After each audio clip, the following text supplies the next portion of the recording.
Hello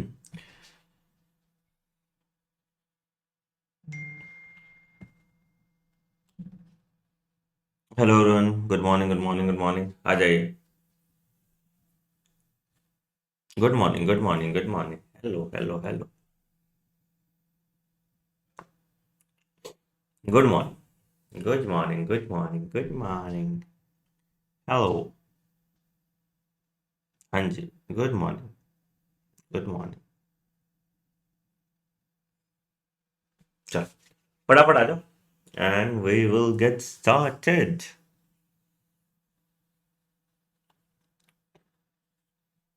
हाँ जी। यार मैं ना तुम लोगों को पहले समझाना चाहता हूँ कि मैं ये बेसिक कोर्स करा क्यों रहा हूँ, है ना। कल मैं एक दो कमेंट देख रहा था, कुछ बच्चे बेचारे बोल रहे थे कि सर एमबीबीएस फर्स्ट ईयर के कोर्स से ये कैसे डिफरेंस है। तो कैसे पढ़ते हैं ना हम लोग फर्स्ट ईयर में, वो चीज़ तुमको मैं पहले समझा देता हूँ एंड देन विल स्टार्ट, ठीक है।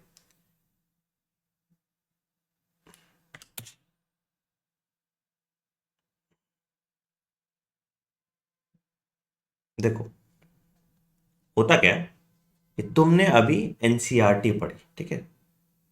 कैसे हेल्प करता है ये basic medical anatomy and physiology course, उसके बारे में बात करते हैं, ठीक है। और पूरा एमबीबीएस फर्स्ट ईयर में तुम कैसे पढ़ते हो उसके बारे में बात करते हैं। सबसे पहले वो समझो, ठीक है। तो हाउ टू स्टडी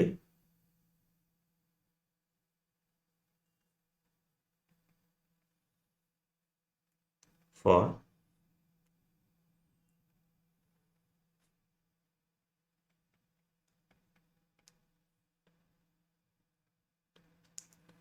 ठीक है। तो देखो क्या होता है, तीन एस्पेक्ट में चीजों को हम वो करते हैं, तीन एस्पेक्ट में चीजों को डिवाइड करते हैं। वो ध्यान से सुनो कैसे कैसे करते हैं, ठीक है। इसके बाद ना तुमको समझ में आ जाएगा कि कैसे फर्स्ट ईयर के लिए तुमको पढ़ना है और क्यों नोट्स टेकिंग इंपॉर्टेंट है और किस तरह के तुम्हारे नोट्स होंगे, ठीक है। सबसे पहला चीज समझो बेटा, क्या है कि तुमने अभी पढ़ी है एनसीईआरटी, ठीक है। कुछ लोग जिन्होंने कहीं कोचिंग इंस्टीट्यूट गए होंगे या तैयारी के टाइम पर, उन्होंने थोड़ी एनसीईआरटी से ज्यादा 10-12% कुछ ही चैप्टर्स पढ़े होंगे, बाकी नहीं पढ़ेंगे।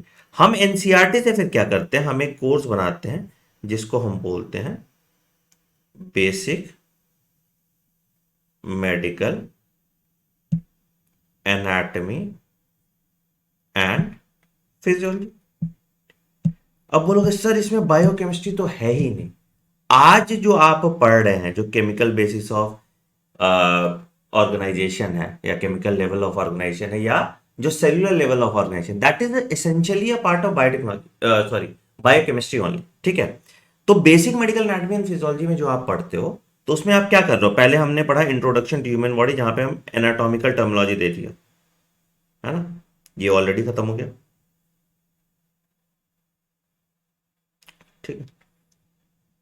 उसके बाद हमने पढ़ा केमिकल लेवल, ये भी आज और कल में खत्म हो जाएगा।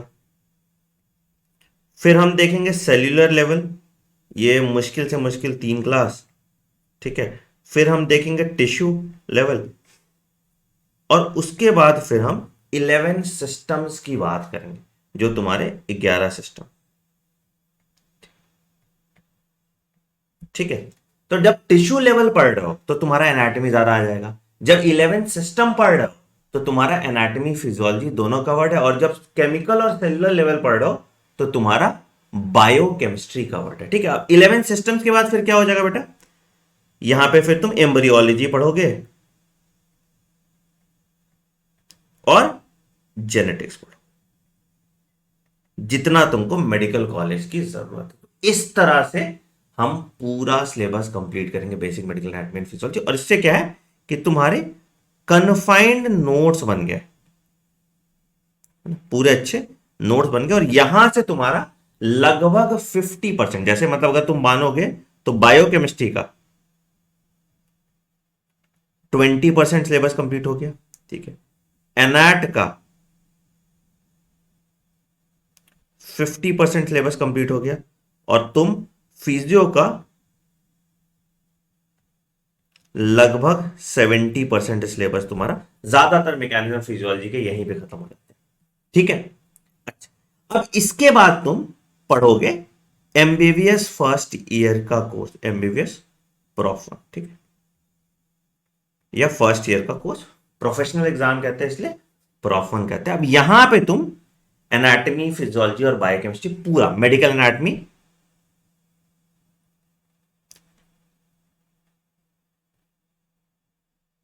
फिजियोलॉजी और बायोकेमिस्ट्री। तो अब बोलोगे सर ये काम तो हम डायरेक्टली एनाटॉमी, फिजियोलॉजी, बायोकेमिस्ट्री पढ़ सकते थे। नहीं कर सकते थे। क्या होता कि तुम ब्रिज नहीं कर पाते उसको सिस्टमैटिकली, इसीलिए मैंने पहले बेसिक कोर्सेज कराई। मेरे तैयारी के टाइम पे या मेरे पढ़ाई के टाइम पे जो जो दिक्कतें मुझे आई, जो कि हम लोग को तो ठीक ठाक पढ़ाया जाता था बाहर का, ठीक है, तो वो दिक्कतें के लिए हमने ये कोर्स बनाया, ठीक है। अब एमबीबीएस प्रॉफ वन में जब तुम पढ़ोगे, ये तुम पढ़ रहे हो कॉलेज एग्जाम के लिए, ये तुम नीट पीजी के लिए नहीं पढ़ रहे हो। तो तुम्हारा जो नोट्स बनेगा ना, वो कॉलेज एग्जाम के लिए नोट्स बनेगा। एंड इसके बाद फिर हम लोग छोटा नोट बनाएंगे। जैसे ये तो डिटेल नोट्स होगा, ठीक है, ये बेसिक मेडिकल एनाटॉमी का डिटेल नोट होगा, और जो कॉलेज एग्जाम के लिए जो तुम्हारा नोट्स होगा ना, वो भी डिटेल्ड होगा। इसके बाद हम फिर शॉर्ट नीट पीजी का नोट्स बना लेंगे, तो तुम्हारा पूरा नीट पीजी तक एमबीबीएस फर्स्ट ईयर कंप्लीट हो जाता है, ठीक है।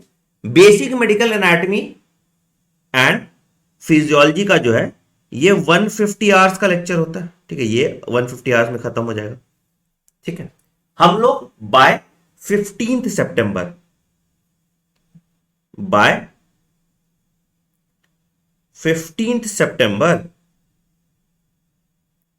इसको कंप्लीट कर लेंगे, ठीक है, और उसके बाद हम स्टार्ट कर देंगे एमबीबीएस। तो तुम्हारे कॉलेज टाइम तक ये वाला पार्ट स्टार्ट हो जाएगा, और तुमने अपना बायोकेम, एनाटॉमी और फिजियोलॉजी इतना कंप्लीट कर लिया होगा। फिजियोलॉजी तो तुमको मक्खन लगेगा, एनाटॉमी में थोड़ा याद करना पड़ेगा, बायोकेम भी तुमको शुरू से पढ़ना पड़ेगा। तो यहां से हम पूरा इस तरीके से पढ़ने वाले हैं। आई होप आपको समझ आ गया कि फर्स्ट ईयर आपको कैसे पढ़ना है, ठीक है। बुक्स में मैंने ऑलरेडी आपको बता दिया है। फॉर नाउ आपको कोई मल्टीपल किताबें खरीदने की जरूरत नहीं है अगर आप मुझसे पढ़ रहे हैं। वैसे तो मैंने आपको रेफरेंस आपको समझा दिया था, ठीक है। तो आप खाली बस बीडीसी खरीद लीजिए एनाटॉमी का, ठीक है, बीडी चौरसिया एनाटॉमी, ठीक। आईबी सिंह हिस्टोलॉजी, ठीक है, और आपका एम्ब्रियोलॉजी के लिए भी ले लीजिए, विश्राम सिंह भी वैसे है, ठीक है, और न्यूरो एनाटॉमी के लिए विश्राम सिंह। तो मैं सिर्फ आपको इंडियन राइटर की किताब लेने कह रहा हूं, ठीक है, क्योंकि फॉरेन राइटर वाला कंटेंट और डायग्राम तो मैं आपको बनवा ही दूंगा, ठीक है। तो विश्राम सिंह तुम्हारा न्यूरो, ठीक। सेम आप बायोकेम के लिए सिर्फ वासुदेवन लीजिए,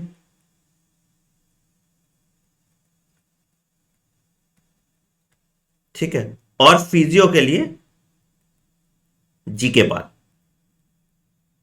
दैट्स इट।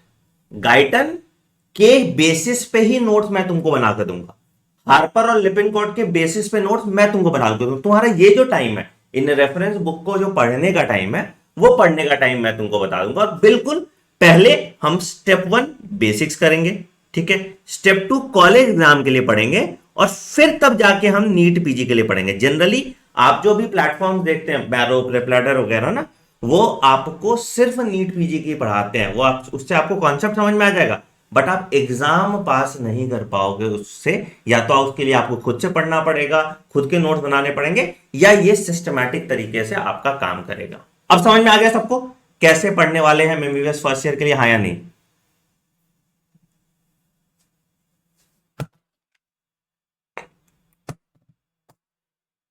तो बेसिक कोर्स इसीलिए बेटा सब चल जाएगा, मतलब जनरली 90% चीज हम करा ही रहे हैं, तो तुम्हारे लिए चल तो सभी जाएगा, लोड मत लो, ठीक है। ठीक हो गया, सबको समझ में आ गया? सबको समझ में आ गया? तो अब टाइम पास मत करना, आप फोकस है, ट्रस्ट मी ऑन दिस। जब मैं बता देता हूं इस तरह से पढ़ना है, ठीक है, काश मेरे टाइम पे भी कोई होता जिसने मुझे गाइड किया होता कि मुझे फर्स्ट ईयर में इस तरह से पढ़ना था, ठीक है। तो बिल्कुल तुमने सही टाइम पे स्टार्ट किया बेटा। चैप्टर खत्म हो जाएगा ना, एक दिन और रुक जाओ, फिर नोट में भेज दूंगा, ठीक है। चैप्टर खत्म हो जाएगा फिर नोट भेज दूंगा, ठीक है। बिल्कुल सही टाइम पे तुमने स्टार्ट किया है, और हम लोग बिल्कुल खींच के इसको खत्म कर लेंगे। बस क्या है ना कि ये टिश्यू लेवल तक क्या था कि कुछ बच्चे और ज्वाइन कर रहे थे, इसलिए मैंने स्पीड थोड़ा स्लो रखा था कि उनको बैकलॉग कवर करने में दिक्कत नहीं हो। मैं ऑलमोस्ट 2.5 दिन में एक सिस्टम खत्म कर दूंगा। एटलस ऐप का लिंक शेयर कर देता है, टेलीग्राम पे शेयर कर देता हूँ, ठीक है। हाँ, एटलस ऐप का लिंक टेलीग्राम पे शेयर कर देंगे, ठीक है।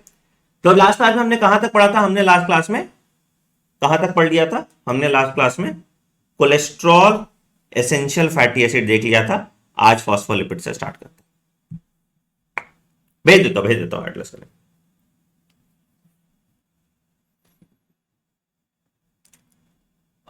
बेटा अभी नहीं समझ में आएगा, वही तो गुरु मैं बता रहा हूं ना। आप बोल रहे हो ना कि how to read MBBS book, I read it, I can't understand, नहीं समझ में आएगा ना, तभी तो। अब तुम ये कंप्लीट कर लो कोर्स, अभी तुमको एमबीबीएस की किताबें नहीं पढ़नी है, ये किताब, ये कोर्स कंप्लीट कर लीजिए, उसके बाद तुमको सब चमकेगा। एमबीबीएस की किताब तुम खुद से ही पढ़ लोगे तो तुमको समझ में आएगा। नहीं बेटा, इस कोर्स से सब कुछ हो जाएगा। केमिस्ट्री, तभी तो ये केमिस्ट्री, घटिया केमिस्ट्री में करा रहा हूं ना तुम्हें। जितना केमिस्ट्री तुमको जरूरत है, जितना तुमको सेल बायोलॉजी का जरूरत है, वो सब कुछ का रिवीजन टेक्निकली यहां पे हो जा रहा है। तो अगर तुमने कोई एक टॉपिक वीक भी छोड़ दिया, हो सकता है यहां पे कोई बच्चा हो जिसकी ऑर्गेनिक अच्छी हो, या जिसने बायोमोलिक्यूल अच्छे से पढ़ा, उसको ये बहुत बेसिक लग रहा होगा, बट बहुत ऐसे बच्चे होंगे जिन्होंने बायोमोलिक्यूल अच्छे से नहीं पढ़ा होगा। तो ये बनाया ही इसीलिए गया है बेटा कि यहीं से सब कुछ हो जाएगा। हो जाएगा, मैं कराऊंगा ना भाई। फर्स्ट ईयर की पूरी जिम्मेदारी मेरी है, ठीक है। उसके बाद का हम सॉल्यूशन बता देंगे, अभी पहले फर्स्ट ईयर हम लोग सिस्टमैटिकली मेरे तरीके से करते हैं, ठीक है। डन? समझ में आ गया सबको? चलो बढ़िया, चलो आओ फिर शुरू करते हैं पढ़। हाँ एग्जैक्टली वही मैं कह रहा हूं ना बेटा, इससे क्या होगा ना कि एकदम बेसिक हो सकता है, कुछ बहुत चिंदी बात मैं बता रहा हूँ, मैं बोलूंगा अरे यार क्या सर आप भी फालतू का बॉन्ड बता रहे हो, ईस्टर बॉन्ड किसको नहीं पता है, मुझे ही पता है, तुम्हें पता है, लेकिन I want to cover every basic aspect of it, ताकि थोड़ा भी कहीं कॉन्सेप्ट तुम्हारा छटका हो तो यहां से सॉर्ट हो जाएगा। और दूसरा क्या है, तुमको लिखने का आदत हो जाएगा यहां से। देखो नोट्स तुम अपने बनाओ, ठीक है, इससे क्या हो जाएगा कि तुमको लिखने का आदत हो जाएगा। लॉन्ग आंसर, तुमने लॉन्ग आंसर लिखना छोड़ दिया है, या तुम देख रहे हो मैं कोई वैसे नहीं बना रहा हूं कि हाँ ये ऐसे ऐसे ऐसे, पहले मैं यूजी में कैसे पढ़ाता था, ऐसे एरो के फॉर्म में, फ्लोचार्ट के फॉर्म में, यहां मैं पूरा सेंटेंस फ्रेम करके बता रहा हूं, मैं तुमको कॉलेज की तरह, ठीक है।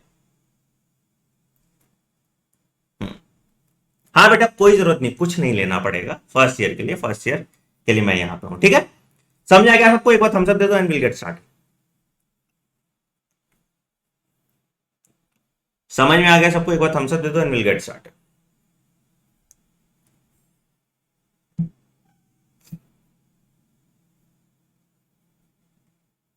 चलो बढ़िया बढ़िया।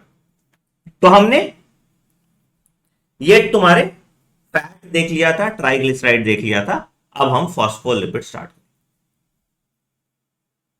अरे सेकंड ईयर का सेकंड ईयर में देखें, फर्स्ट ईयर तो क्लियर कर ले बेटा। चलो अब हो गया बातचीत बंद, अब पढ़ाई करेंगे, ठीक है। हाँ सब बना देंगे बेटा, सब सही हम रखो ना, तुम टेंशन मत लो। यूजी में, नीट यूजी में जो जो चीज मैंने बोला वैसा ही हुआ, पीजी में भी जैसे जैसे जो जो समझाएंगे वैसे कर लेना, ठीक है। तुम देखते हो कि मैं बीडीएस पे कभी वीडियो नहीं बनाता या बीएमएस पे कभी वीडियो नहीं बनाता, क्योंकि मुझे पता नहीं है। यहां तो मेरा फर्स्ट हैंड एक्सपीरियंस है ना बेटा, ठीक है। चलो शुरू करते। तो बात करते हैं हम फॉस्फोलिपिड्स की। पिछले क्लास में हमने कंप्लीट कर लिया था यहां पे कोलेस्ट्रॉल तक, एसेंशियल फैटी एसिड तक, ठीक है। चलो फॉस्फोलिपिड्स लिखो।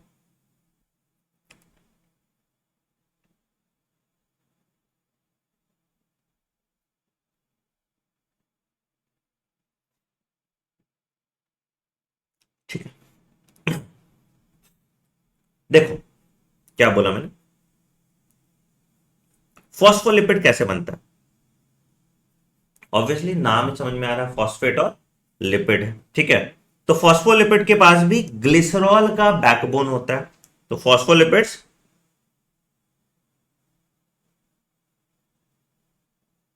have a glycerol backbone and two fatty acid chain attached to the first two carbons. Attached to the first, किसका फर्स्ट टू कार्बन? ग्लिसरॉल का.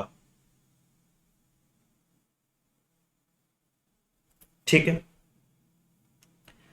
तीसरे कार्बन में फिर क्या होगा? तीसरे कार्बन पे होगा फॉस्फेट ग्रुप, है ना. तो in the third position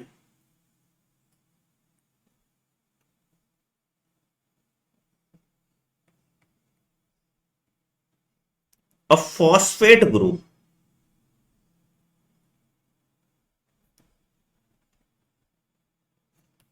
links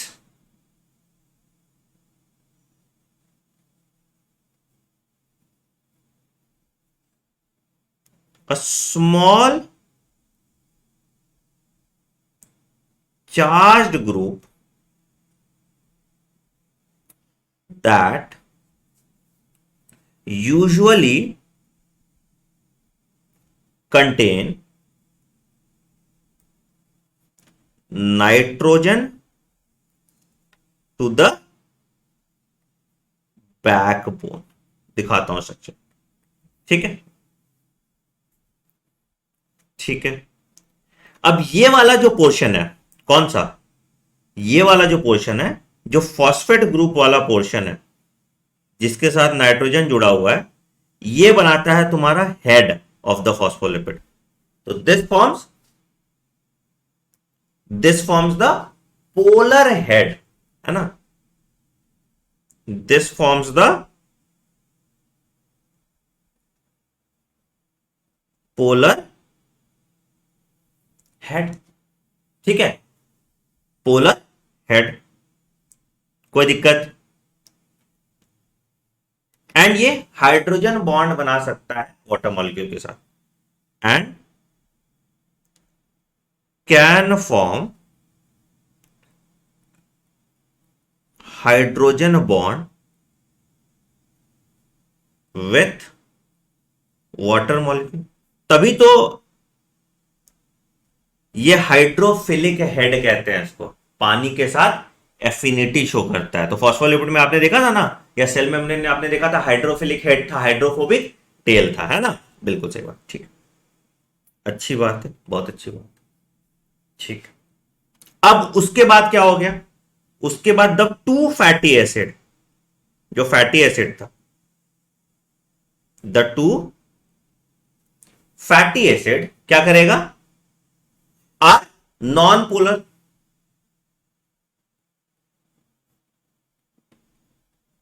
and can attract क्या? ओनली विथ, या interact only with other lipids. Can interact only with other lipids. बाकी लिपिड्स के साथ तुम्हारा जो है ये फैटी एसिड इंटरैक्ट करता है. ठीक है. तो ये फैटी एसिड क्या हुआ? तुम्हारा नॉन पोलर है. अगर जिसके पास पोलर और नॉन पोलर दोनों हो उसको क्या कहते हैं? पढ़ा होगा तुम लोग. क्या कहते हैं उसको? मॉलिक्यूल्स दैट हैव क्या? Both polar and non polar parts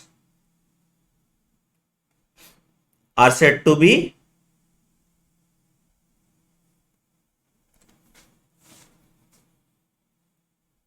amphipathic.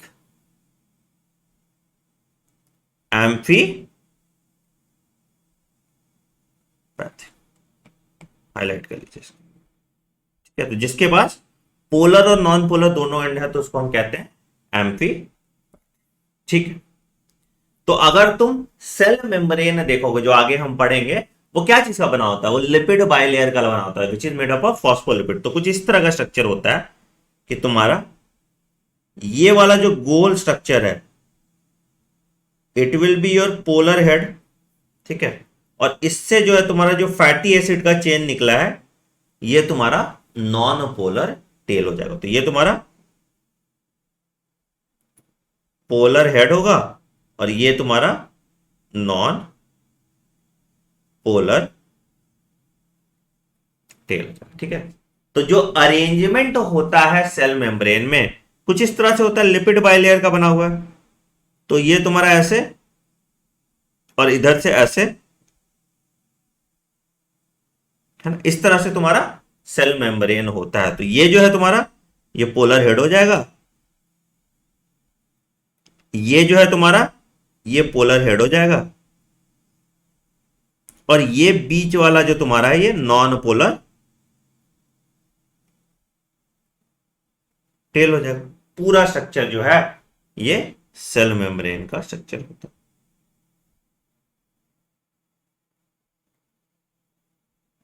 ठीक, बिल्कुल एमपी, ठीक। स्ट्रक्चर देखो कैसा बनेगा, सिंपल स्ट्रक्चर अगर मान लो, बहुत एकदम बेसिक स्ट्रक्चर बनाते हैं इसका, तो क्या है, ग्लिसरॉल रखो, ग्लिसरॉल पे मैंने बोला था 3, ठीक है। तो सी, तीनों कार्बन, ठीक है। ग्लिसरॉल का स्ट्रक्चर यही 3 है। अब इस पे कहां कहां क्या क्या आ रहा है वो देख लो, ठीक है, ठीक है। तो अब यहां पे आ गया,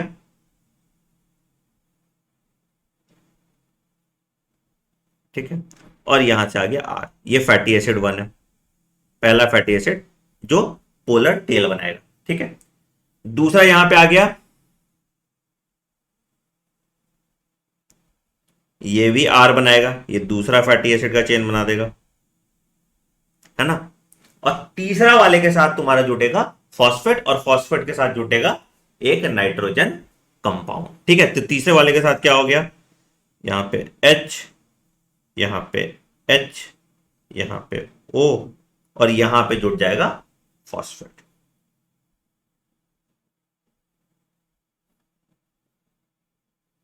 चार्ज हो जाएगा इस पे, ठीक है।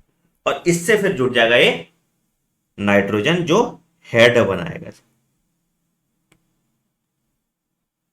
दिख जाएगा नहीं, हाँ ठीक, ठीक है, ठीक है। कोई भी नाइट्रोजन कंपाउंड यहां से जुट जाएगा, ठीक है, यहां से नाइट्रोजन, पूरा स्ट्रक्चर बना दो, ठीक है। तो ये वाला पूरा स्ट्रक्चर जो ग्लिसरॉल, और ये पूरा स्ट्रक्चर जो है ये बनाता है तुम्हारा पोलर हेड, और ये दोनों स्ट्रक्चर जो तुम्हारा फैटी एसिड वाला स्ट्रक्चर है, ये बनाएगा तुम्हारा नॉन पोलर टेल, ये बनाएगा तुम्हारा नॉन पोलर टेल। आई बात सबको समझ में, आई बात सबको समझ में, आई बात सबको समझ में, ठीक। अब नॉन पोलर टेल में सैचुरेटेड भी हो सकता है, नॉन सैचुरेटेड भी हो सकता है। जो ये टेढ़ा होता है, जो बेंट दिख रहा है, वो किसके कारण हो रहा है, अनसैचुरेटेड के कारण, है ना। हमने बताया था पिछली क्लास में, जो बेंट दिखता है, बेंट क्यों दिखता है, बेंट दिखता है अनसैचुरेटेड के कारण, ठीक है, ठीक है। तो ये तुम्हारा आ गया फॉस्फोलिपिड, ठीक है। तो पोलर हेड इज हाइड्रोफिलिक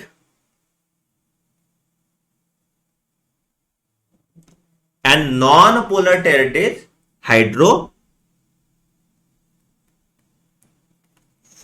जो नॉन पोलर टेल है वो कैसा है, वो आपका हाइड्रोफोबिक है, ठीक। चल, अगला टॉपिक आते हैं, दैट इज स्टेरॉइड्स। आ जाओ steroids.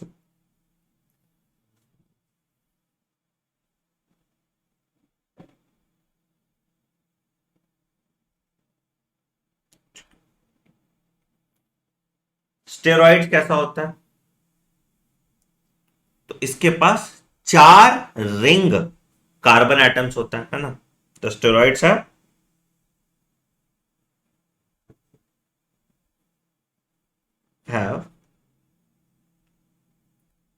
4 rings of carbon atoms. ठीक है, ठीक है। कैसे सिंथेसाइज करता है बॉडी स्टेरॉइड? तो कोलेस्ट्रॉल से सिंथेसाइज करता है। ठीक है, body synthesizes other steroids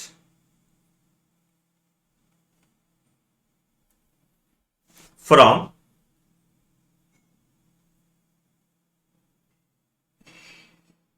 cholesterol. क्या होता है इसके पास? Which has a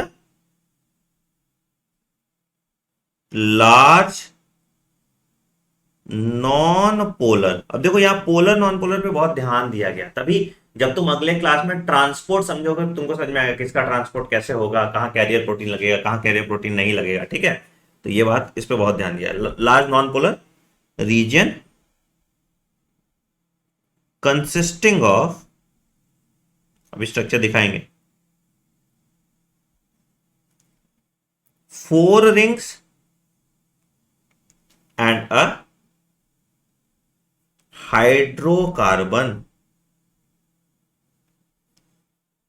tell. ठीक है, ठीक है, 4 रिंग्स है ना, हाइड्रोकार्बन टेल। कोलेस्ट्रॉल का स्ट्रक्चर देखो कैसा होता है। तुम लोगों ने 12th में भी देखा था कोलेस्ट्रॉल का स्ट्रक्चर क्या होता है।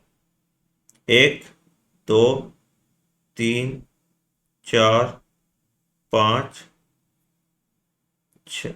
ठीक है, 1 2 3 4 5 6।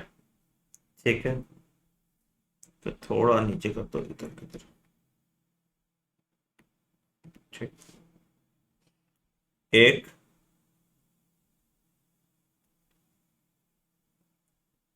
2 3 4 5 6। ठीक, उसके बाद यहाँ पे पेंटोज आ जाएगा। एक, ठीक, यहाँ पे एक CH3 ग्रुप, यहाँ पे एक CH3 और यहाँ पे OH। ठीक, ये हाइड्रोकार्बन टेल आ जाएगा।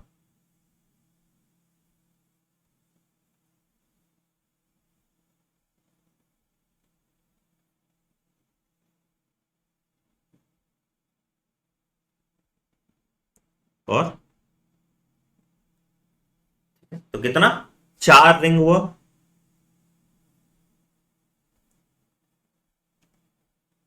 ठीक है, हाइड्रोकार्बन टेल हुआ।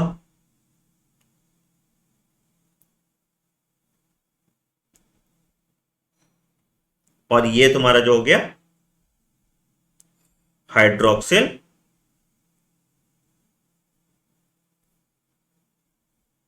ग्रुप, ये तुम्हारा जो हो गया हाइड्रोक्सिल ग्रुप। हाँ, मिल जाएगा। ठीक है, ठीक है, कोई दिक्कत, कोई दिक्कत, कोई दिक्कत। ठीक, तो मेरा बॉडी कैसा कैसा और कौन सा स्टेरॉइड सिंथेसाइज करता है। ठीक है, तो in our body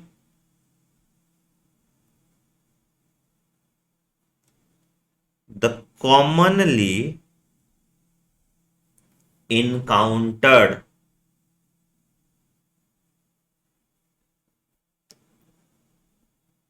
steroids are, कौन कौन सा था सर? ईस्ट्रोजन, इसी से बना ना, टेस्टोस्टेरोन, कॉर्टिसोल, तुम्हारे जो बाइल सॉल्ट्स होते हैं, एंड विटामिन डी। ठीक है, इसको हम लोग स्टेरॉल्स भी कहते हैं। स्टेरॉल्स क्यों कहते हैं? क्योंकि एक हाइड्रोक्सिल ग्रुप हो रहा है। स्टेरॉल इसलिए कह देते हैं बिकॉज, बिकॉज क्या है, इसके पास एटलीस्ट वन हाइड्रोक्सिल ग्रुप है, because it has at least one hydroxyl group. Sterol इसलिए कहते हैं because it has at least one hydroxyl group, याद रखिएगा। ठीक है, तो ये तुम्हारा आ गया स्टेरॉइड्स। ठीक, आगे आते हैं बाकी लिपिड्स क्या क्या है।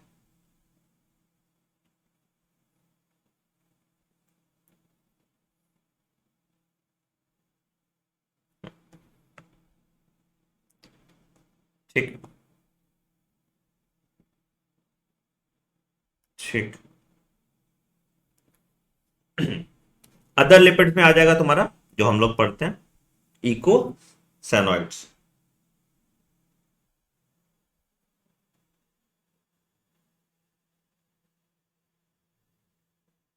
ठीक है, इको सैनोइड्स। ठीक है, ये डिस्क्राइब होता है, इट इज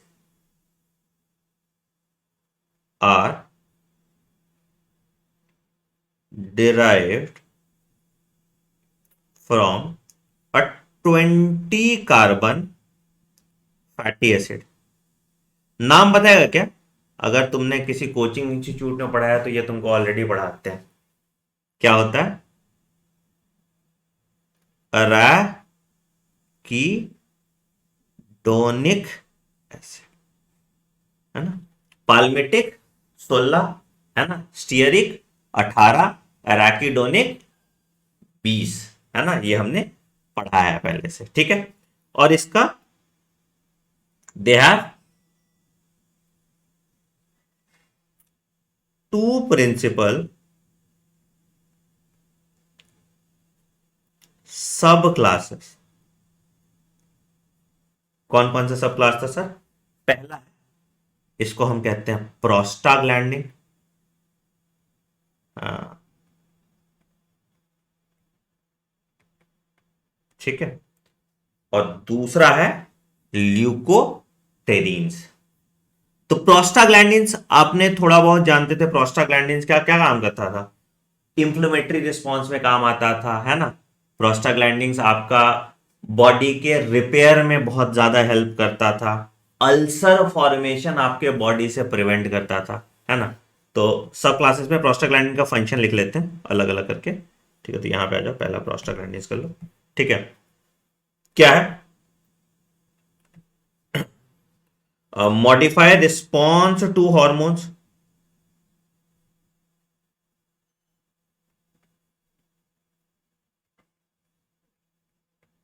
ठीक है, कंट्रीब्यूट टू इंफ्लेमेटरी रिस्पॉन्स कब? इम्यूनिटी के टाइम पे। कंट्रीब्यूट टू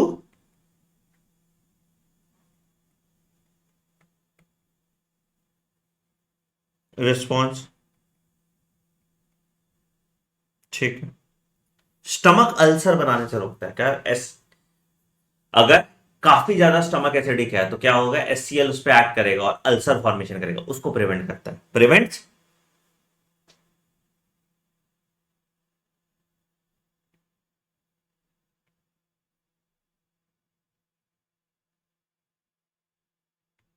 ठीक है, डायलेट्स आपका विंड पाइप, ट्रेकिया को डायलेट करता है। ट्रेकिया क्या मतलब?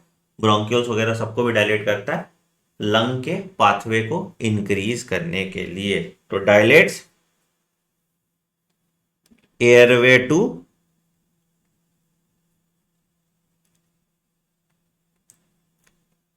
ठीक है, बॉडी टेम्परेचर रेगुलेट करता है, regulates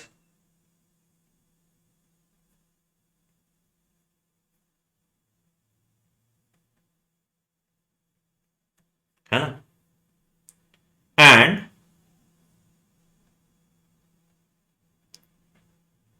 influence formation of blood clot. जब ब्लड क्लॉट अभी तुम डिटेल में पढ़ोगे ना, तो इसमें आप प्रोस्टाग्लैंडिन्स का भी रोल तुमको समझ में आने लगेगा, फॉर्मेशन ऑफ।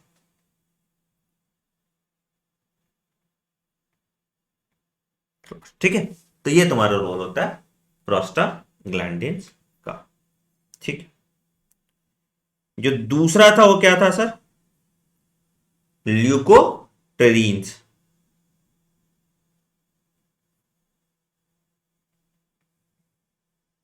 ये क्या करता है?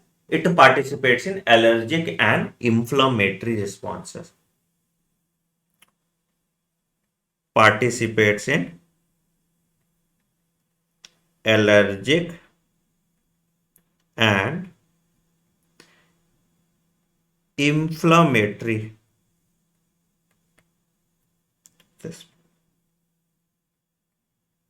ठीक है, एलर्जिक एंड इंफ्लामेटरी रिस्पॉन्स। ठीक है, ठीक है। एक और फुटनोट यहां पे लिख लो। फुटनोट होता है जब कुछ नीचे तुम ब्रैकेट में लिखते हो। ठीक है, तो यहां पे कुछ और लिपिड्स का वैरायटी लिख लो। लिपिड्स ऑल्सो इंक्लूड, क्या? Lipids also include fat soluble vitamin. याद है कौन कौन सा था? ए, डी, ई एंड के। ये तो पढ़ा ही था ना, के एंड लाइपोप्रोटीन, एंड लाइपो। ठीक है, एंड लाइपोप्रोटीन। तो तुम्हारा यहां पे लिपिड्स भी हमने पूरा कंप्लीट कर लिया। ठीक है, चल अब आते हैं प्रोटीन की बारी पे। ठीक है, स्ट्रक्चर तो पहले से मैंने बना के रख लिया ताकि तुम्हारा टाइम बचेगा। चल अगला टॉपिक लिखते हैं, प्रोटीन्स। प्रोटीन्स में पूरा जो अमाइनो एसिड का एक एक स्ट्रक्चर है तुमने ऑलमोस्ट पढ़ा ही है। तो जब हम बायोमोलिक्यूल्स पढ़ेंगे या बायोकेमिस्ट्री पढ़ेंगे, तो वहां पे प्रोटीन का सारे अमाइनो एसिड का स्ट्रक्चर देखेंगे। अभी मैं तुमको प्रोटीन का सिर्फ ओवरव्यू दूंगा यहां पे। जो कहीं कहीं तुम कॉन्सेप्ट में अटक जाते हो, उन कॉन्सेप्ट को बस फिक्स करूंगा। ठीक है, तो प्रोटीन्स का जो अमाइनो एसिड का 20 अमाइनो एसिड का स्ट्रक्चर है वो हम बायोकेमिस्ट्री में पढ़ेंगे। ठीक है, अभी बस स्ट्रक्चरल फ्रेमवर्क इसका समझो। ठीक है, तो प्रोटीन में क्या क्या होता था? कार्बन, हाइड्रोजन, ऑक्सीजन होता था और उसके साथ नाइट्रोजन होता था। ठीक है, तो proteins are large molecule that contain carbon, hydrogen, oxygen and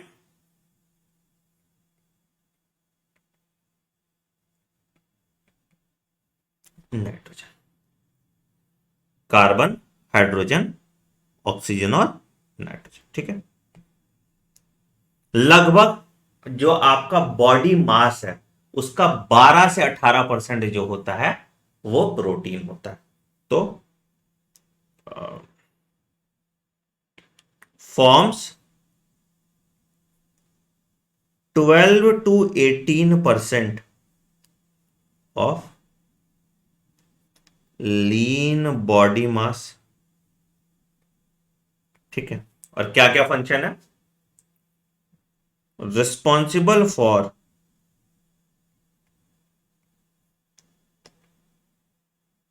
क्या क्या चीज के लिए? सबसे पहला स्ट्रक्चर ऑफ द बॉडी, या मसल्स वसल सब इसी से बनता है ना। तो स्ट्रक्चर ऑफ बॉडी,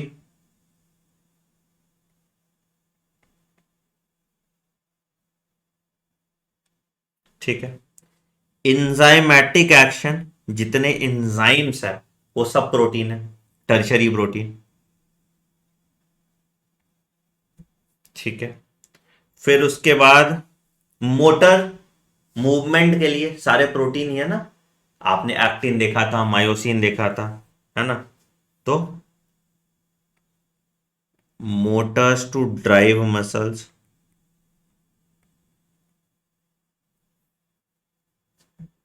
एंटीबॉडीज, ये भी प्रोटीन होते हैं, ठीक है। एंड एंड सम हॉर्मोन्स, जैसे आपने देखा था गोनाडोट्रोपिन्स, वो प्रोटीन है ना। तो कुछ हॉर्मोन्स होते हैं, ठीक है। साथ कुछ हॉर्मोन्स स्टेरॉइडल है, कुछ हॉर्मोन्स प्रोटीनेशियस है, ठीक है। ठीक, दूसरा पॉइंट लिखो।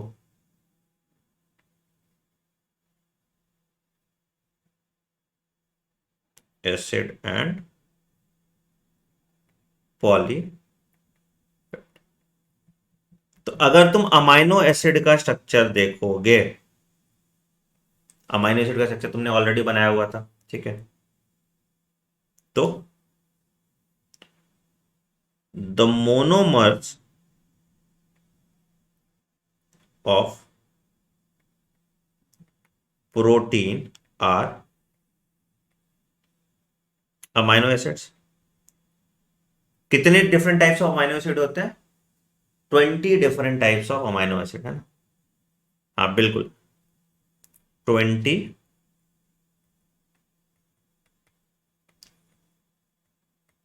जिसमें 10 एसेंशियल होता है, 10 नॉन एसेंशियल होता है। नॉन एसेंशियल में दो सेमी एसेंशियल होता है, आर्जिनिन और हिस्टीडीन, है ना। तो 20 different types of amino acid, ठीक है, और फाउंड। कैसा स्ट्रक्चर होता है अमाइनो एसिड का?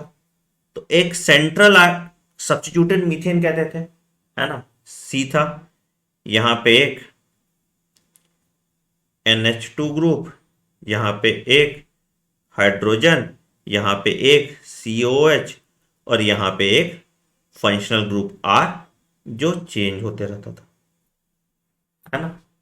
तो अमाइनो एसिड में क्या है?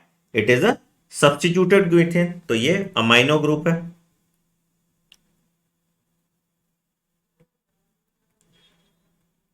ठीक। ठीक है, ये तुम्हारा एसिडिक कार्बोक्सिल ग्रुप है, कार्बोक्सिलिक एसिड ही है ना। हाँ, ये हाइड्रोजन है, और ये जो आर है तुम्हारा, ये फंक्शनल ग्रुप है, जो डिटरमाइन करेगा कौन सा अमाइनो एसिड है, ठीक। तो ये अमाइनो एसिड,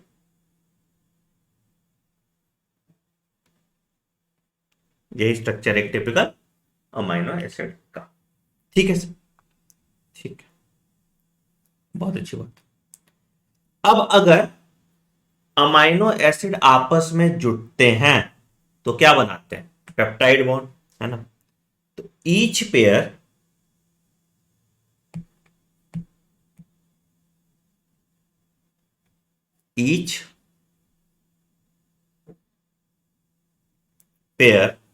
ऑफ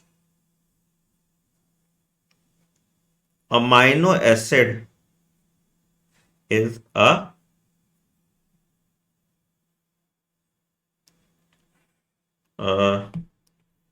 ऐसे लिखो ना, जो कोवैलेंट बॉन्ड बना रहा। Language is also very important. The covalent bond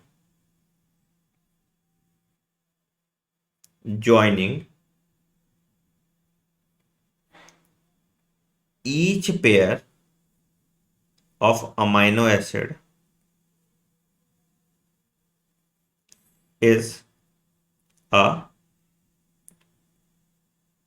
peptide bond, is a peptide bond, ठीक है। किसके बीच में पेप्टाइड बॉन्ड बनता था, याद है?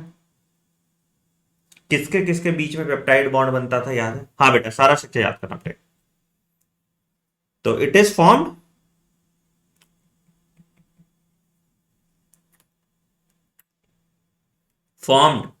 किसमें? Between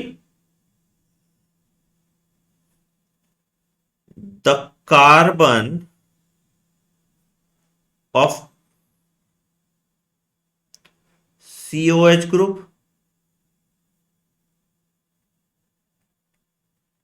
and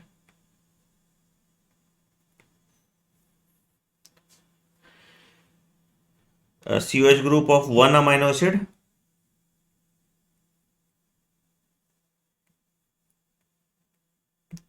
to the nitrogen of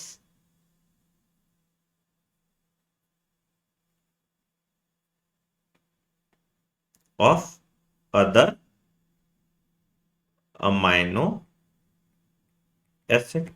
यही होता है ना, इसी को पेप्टाइड बॉन्ड कहते हैं। और इससे तुम्हारा क्या हो जाएगा, वाटर मॉलिक्यूल निकलेगा। इससे तुम्हारा वाटर मॉलिक्यूल निकलता है, यही है ना। तो COOH यहां से जुड़ेगा, NH2 यहां से जुड़ेगा और पानी इसका CO रह जाएगा। एक मॉलिक्यूल पानी का यहां से निकलेगा और दो हाइड्रोजन वहां से निकल जाएगा। ठीक है, तो ये तुम्हारा पेप्टाइड बॉन्ड का फॉर्मेशन हो गया। ठीक है सर।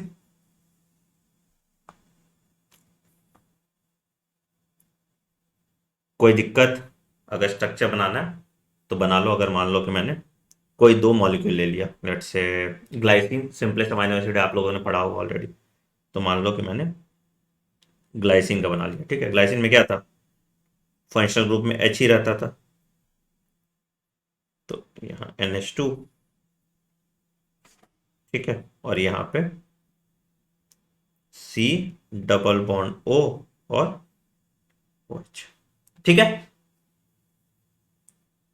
और यहाँ पे दूसरा ले लेते हैं, मैं मान लो एलेनिन ले लिया मैंने।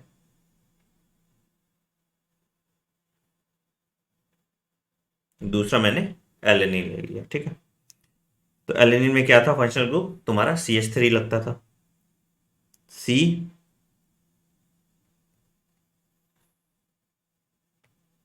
ठीक, यहाँ पे मान लो कि मैंने ये फंक्शनल ग्रुप है तुम्हारा एलेनिन का। ठीक, और यहाँ पे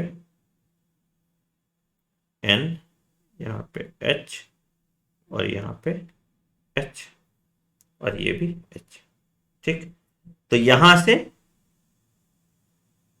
पानी निकल जाएगा और इससे फॉर्मेशन ऑफ पेप्टाइड बॉन्ड हो जाएगा। तो यहां से पानी निकल जाएगा और इससे फॉर्मेशन ऑफ पेप्टाइड बॉन्ड हो जाएगा। तो इससे क्या बनेगा, सेम। अब यहाँ पे इतना दिमाग नहीं लगाते हैं, NH2 लिख देते हैं। ठीक है, C, यहाँ पे H, यहाँ पे H, यहाँ पे C डबल बॉन्ड O और यहाँ पे फिर तुम्हारा N लग गया, यहाँ पे एक H आ गया, फिर उसके बाद नॉर्मल C, CH3, H और COOH। ये है ना, ये वाला जो है तुम्हारा C और N के बीच में पेप्टाइड बॉन्ड बनता है। C और N के बीच में पेप्टाइड बॉन्ड बनता है। ठीक है, तो ये तुम्हारा पेप्टाइड बॉन्ड हो गया। तो ये जो रिएक्शन है वो कौन सा है, जो रिएक्शन है जिससे पानी बन रहा है, प्लस वाटर ले लो, प्लस वाटर। तो इसको हम क्या बोलते थे, जब भी कोई फॉर्मेशन होता था, तो फॉर्मेशन होता था तो हम बनाते थे डिहाइड्रेशन सिंथेसिस। और जब ब्रेकडाउन होगा तो हम कहेंगे हाइड्रोलिसिस। तो हाइड्रोलिसिस से पानी देना पड़ेगा और यहां से पानी निकालना पड़ेगा। ठीक है, कोई दिक्कत यहां तक? तो ये तुम्हारा आ गया पेप्टाइड बॉन्ड का फॉर्मेशन। ठीक, बहुत बढ़िया। दो अमाइनो एसिड जुटा तो डाइपेप्टाइड बना है ना। तीन जुटा तो ट्राइपेप्टाइड बना, उसके आगे हो गया तो पॉलीपेप्टाइड हो जाएगा। तो लिखिए, व्हेन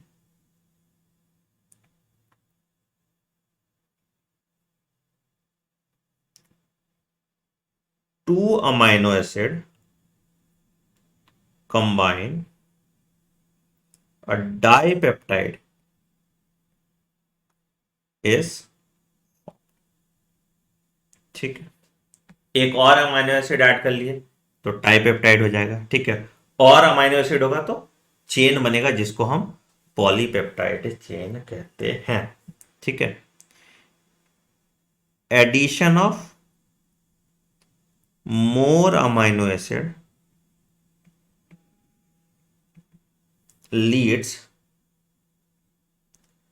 टू फॉर्मेशन ऑफ, अब यहां पे बड़ा इंटरेस्टिंग चीज अभी मैं तुम्हें समझाऊंगा, ऑफ पॉलीपेप्टाइड चेन। एक बहुत इंटरेस्टिंग चीज तुम्हें मैं समझाता हूं।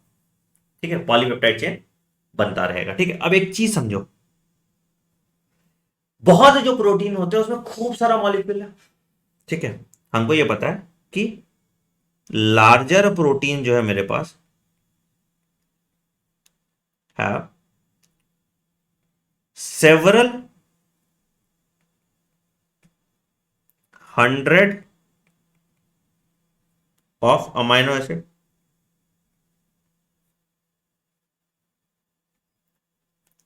ठीक, several hundreds of amino acid. ठीक है, एंड ये अमाइनो एसिड आपस में फोल्डेड होते हैं।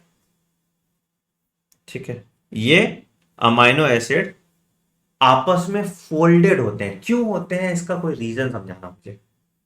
अमाइनो एसिड एंड में कंसिस्ट ऑफ टू और मोर पॉलीपेप्टाइड, टू और मोर polypeptide chains folded together.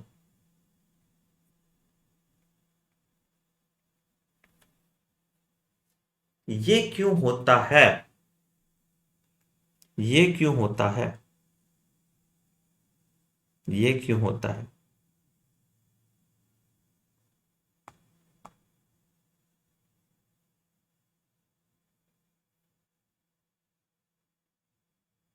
To perform specific function. बताओ बताओ।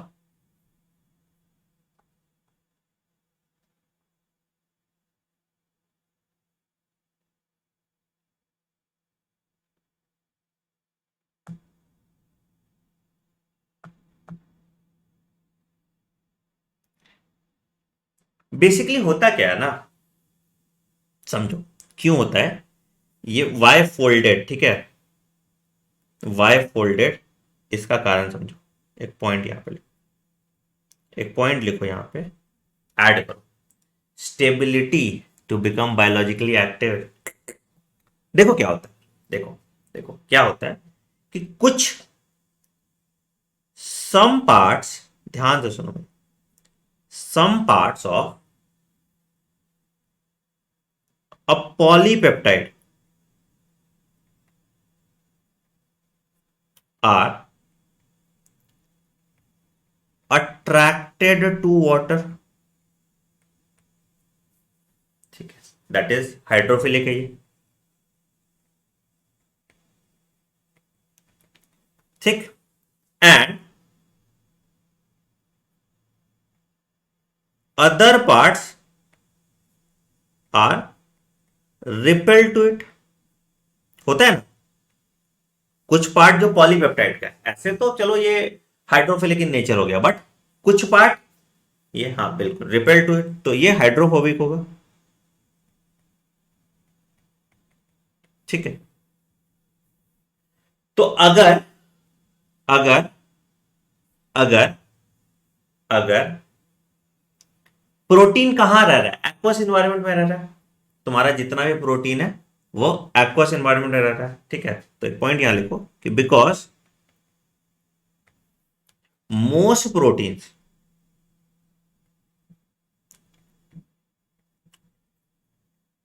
in our body exist in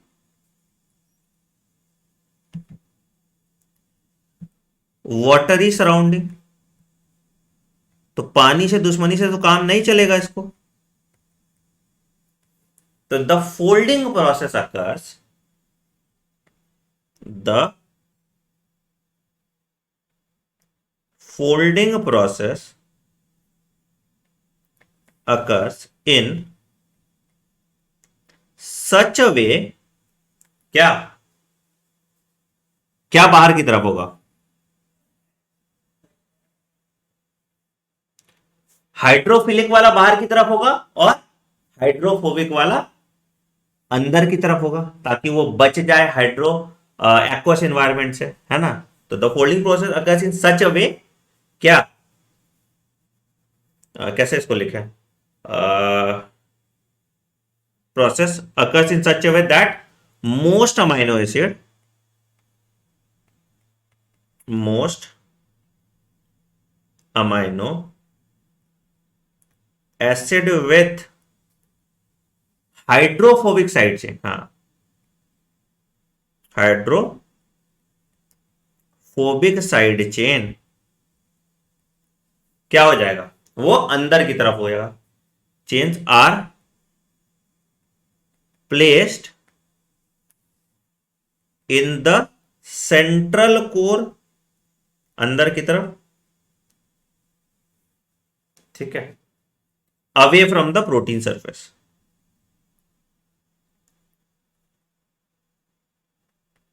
protein surface, ताकि एक्वस एनवायरमेंट से ये बच जाए, ठीक है। कौन करता है?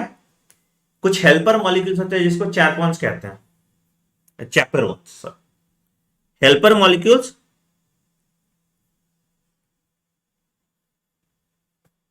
called chaperones help in the folding process,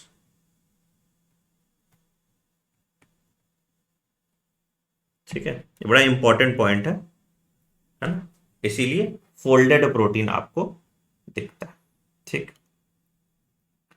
कोई दिक्कत यहां तक? चल, ठीक ठीक।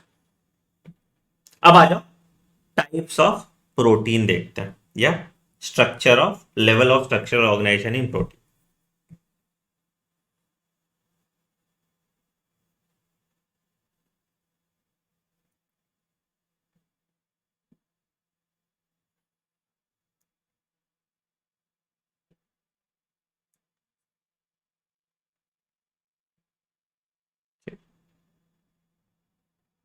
सबसे पहला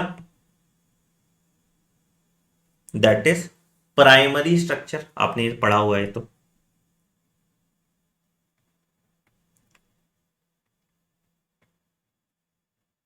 क्या चीज का बना होगा? सिर्फ पेप्टाइड बॉन्ड। प्राइमरी स्ट्रक्चर में क्या होगा? Amino acids are joined by peptide bond,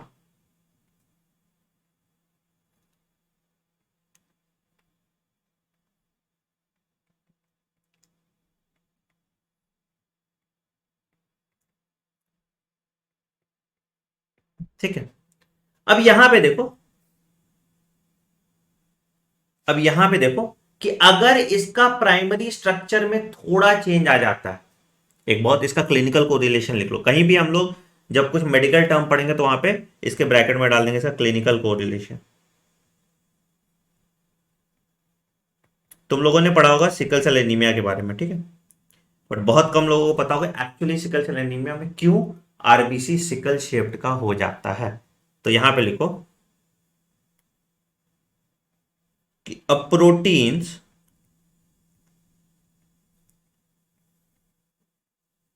primary structure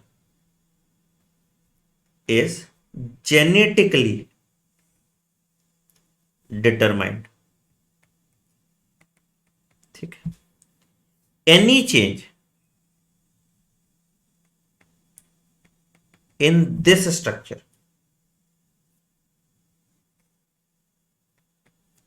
will lead to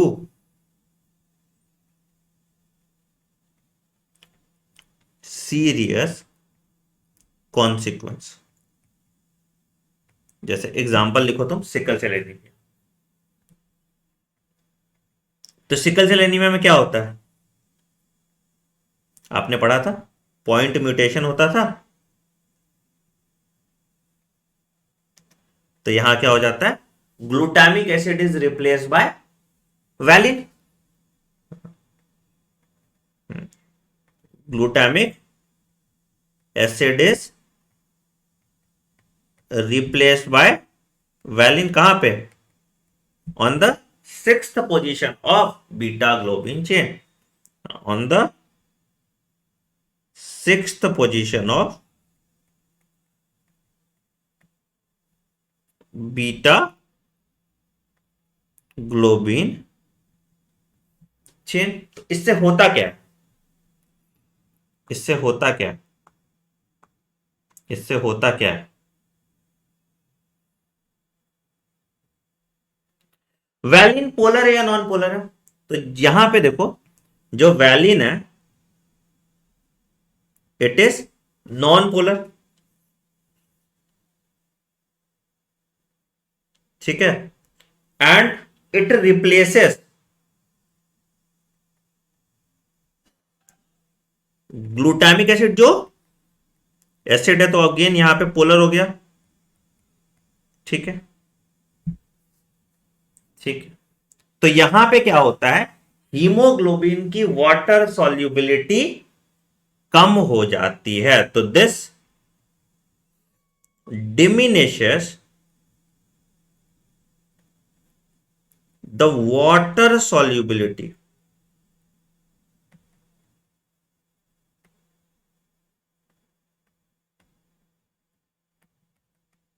तो इससे क्या होगा, ऑल्टर्ड हीमोग्लोबिन जो है वो क्रिस्टल बना देगा आरबीसी के चारों ओर। तो आरबीसी का जो बढ़िया बाइकनकेव शेप था उसका शेप आड़ा टेढ़ा हो जाएगा, है ना। तो this diminishes the water solubility of haemoglobin, जिससे क्या होगा कि the altered haemoglobin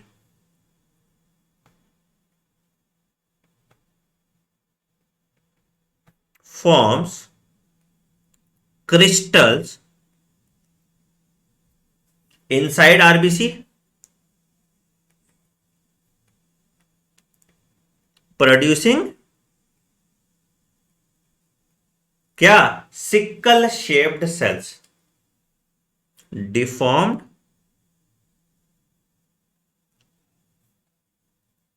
sickle shaped cells,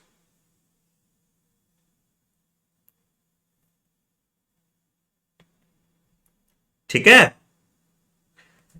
तो इसी कारण से होता है मेजरली कि जो वैलिन है वो नॉन पोलर है, तो जो हीमोग्लोबिन मॉलिक्यूल बना वो हाइड्रोफोबिक नेचर का हो जाएगा। तो अब जो डिफॉर्म हीमोग्लोबिन मॉलिक्यूल है वो आरबीसी में सही से ठीक से चिपकेगा नहीं, तो क्रिस्टल बना देगा, क्रिस्टल बनाएगा तो फिर ये प्रॉब्लम आएगी।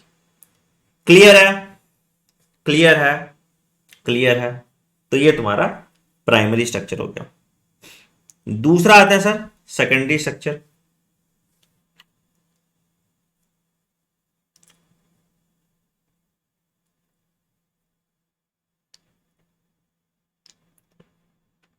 कैसे यहां पे बनेगा, तो यहां पे क्या हो गया कि peptide bond plus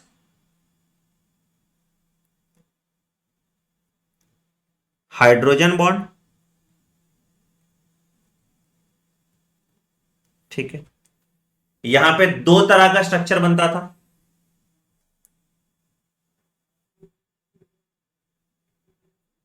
of structure. एक है तुम्हारा अल्फा हेलिक्स, क्लॉकवाइज घूमेगा, और दूसरा है बीटा प्लेटेड सीट जो जिगजैग होगा, ठीक है। तो एक हो गया अल्फा हेलिक्स जो क्लॉकवाइज है, अब इसको डिटेल में तुम बायोकेमिस्ट्री में पढ़ोगे, ठीक है। और दूसरा है beta pleated seeds,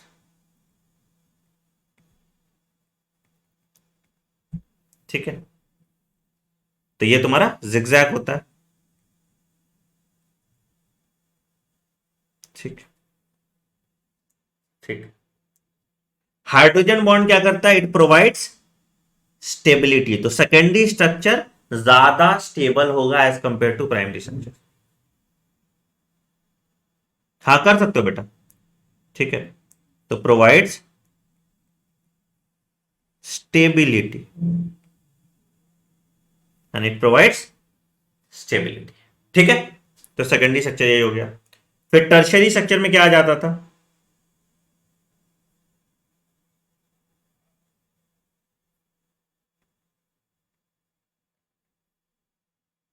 peptide bond था, हाइड्रोजन बॉन्ड था और डाइसल्फाइड बॉन्ड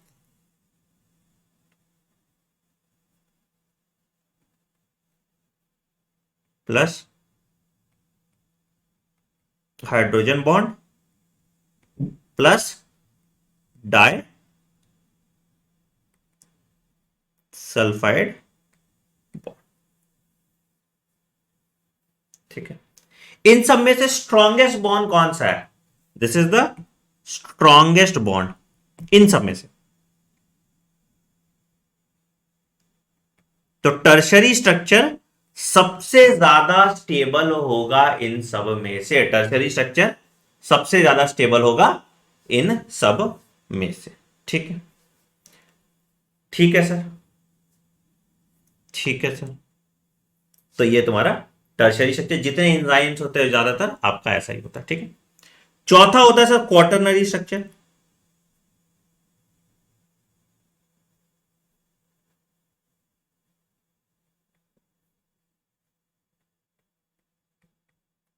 क्वाटरनरी स्ट्रक्चर कैसे बना?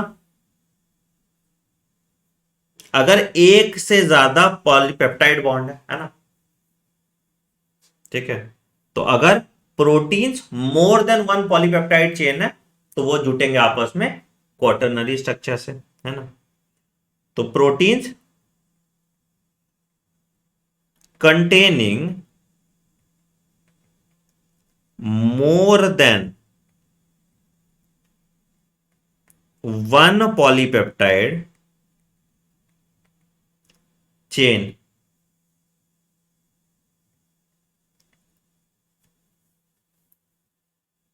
Are combined to form quaternary structure. Haemoglobin तुम्हारा जो है,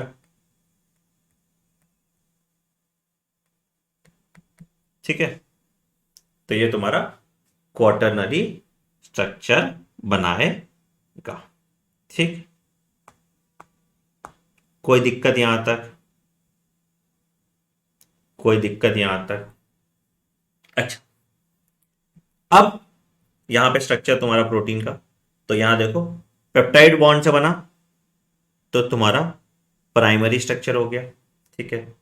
उसके बाद यहां तुम्हारा अल्फा हेलिक्स है, स्पाइरली रोटेट और बीटा प्लेटेड है, जहां पे तुमको हाइड्रोजन बॉन्ड स्टेबिलिटी प्रोवाइड कर रहा है, ठीक है। टर्शरी स्ट्रक्चर देखोगे तो टर्शरी स्ट्रक्चर में तुमको डाइसल्फाइड ब्रिज ऐड हो जाएगा और अगेन हीमोग्लोबिन का मॉलिक्यूल देखोगे जिसमें तुम्हारा 4 पॉलीपेप्टाइड का यूनिट है ना जुटता है, तो ये तुम्हारा क्वाटरनरी स्ट्रक्चर हो जाए। हाँ बिल्कुल कल्पना, ठीक है। तो ये प्रोटीन का स्ट्रक्चर, ठीक है।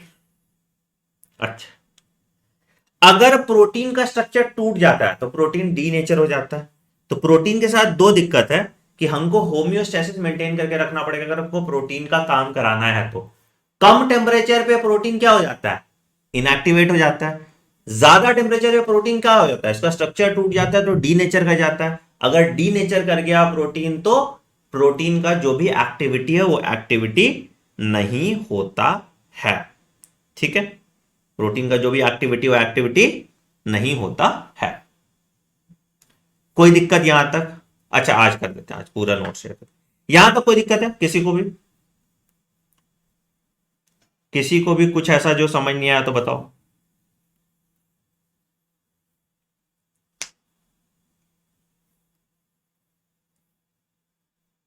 हाँ सुजय, ठीक।